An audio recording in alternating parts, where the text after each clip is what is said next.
Well, Mitt Romney managed to prove that he's a racist once again while in Israel.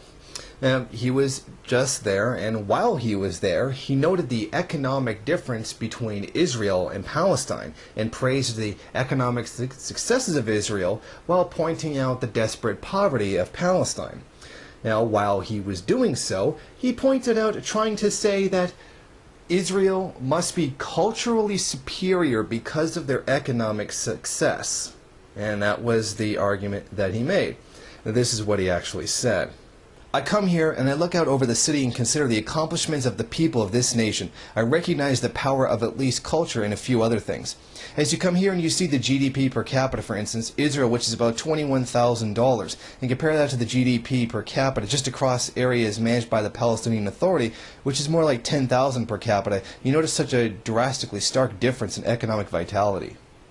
Thus, in doing so, is saying that the superior culture, supposedly of Israel, is a reason why they have more money. Except the economic disparity between Israel and Palestine is actually a lot greater than he said. Actually, Israel's GDP is about $31,000 US per capita, and the West Bank and Gaza is about $1,500 US per capita. So it's actually a lot worse than Mitt Romney was actually trying to make it out to be. Now, this whole mentality that inherently the culture must be superior is the pure white Christian racism that came over with the Pilgrims on the Mayflower, or whatever particular boat any particular person came from. That they were inherently somehow superior to the people that were there, and that somehow the economic successes of England were a reflection of possibly the cultural weakness or inferior nature of the natives which were already lived on the land.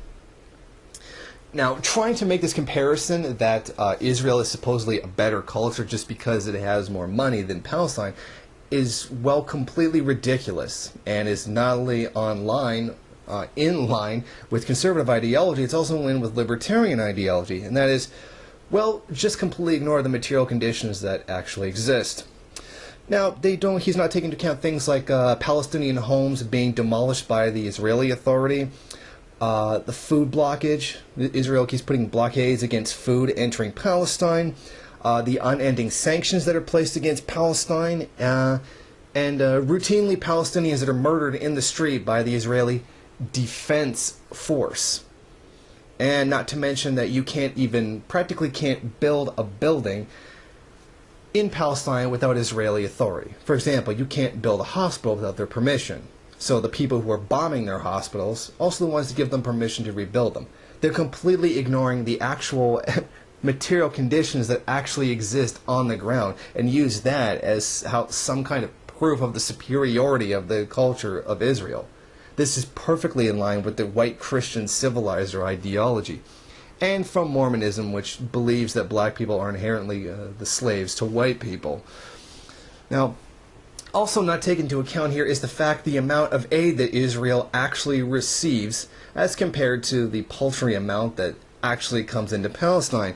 Israel has received $115 billion from the United States and $31 billion from Germany.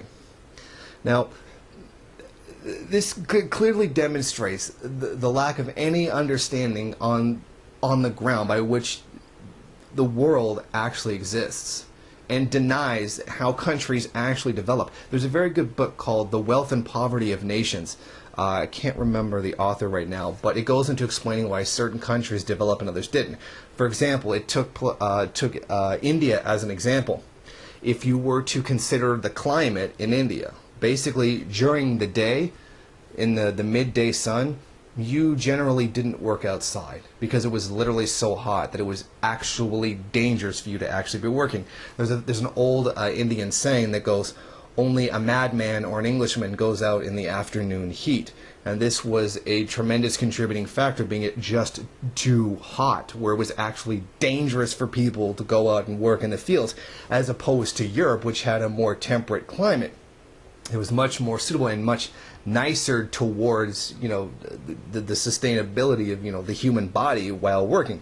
Of course, there was winter and all that, but during the time in which people were able to work, it was much more temperate and made it more possible. So this this is a mentality by him and by many white Christians in general that inherently they are superior because of an advantaged position that they have.